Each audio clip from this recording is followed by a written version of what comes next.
मोठेपणे त्याला मोठं करत बसायचं आणि स्वतःच्या लेकराचं वाटोळं करायचं.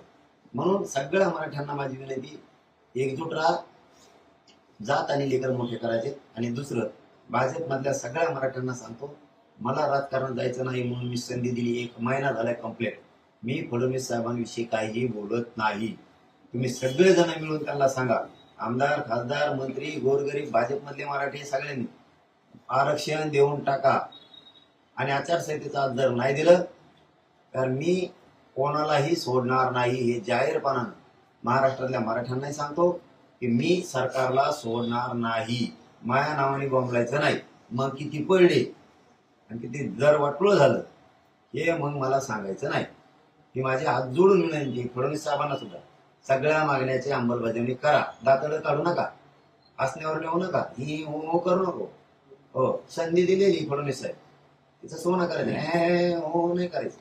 हो, ते टोळक्यात बसायचं, ते बुंगारी टोळक्यात, आणि वेळ मारून न्यायची निवडणुकीपुरती. हे फडणवीस साहेब कामच नाही करायचं. मराठ्याच्या भावनेशी खेळायचं नाही, मराठ्याचा अपमान नाही करायचा तुम्ही फडणवीस साहेब. भावनेशी अजिबात खेळायचं नाही. आमचे जीव चालले तिकडे.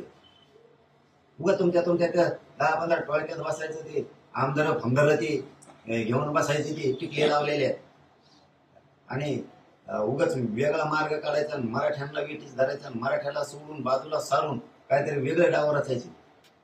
कितीही गणित लावले आणि कसलंही मुरब्बी काय स्टार प्रचारक आणला तरी इथं मराठ्या खाली तुडून आले. सुट्टीच नाही. राजकीय करिअर खलास, सोडणारच नाही तुम्हाला. मला तळतळू नका फडणवीस साहेब, मला तराला पण लावू नका. जेवढ्या मागण्या तेवढ्याच अंमलबजावणी आचारसंहितेचा हात झाली पाहिजे. नाही केली तुमचा बघा कसा राजकीय बिमोड करतो आहे.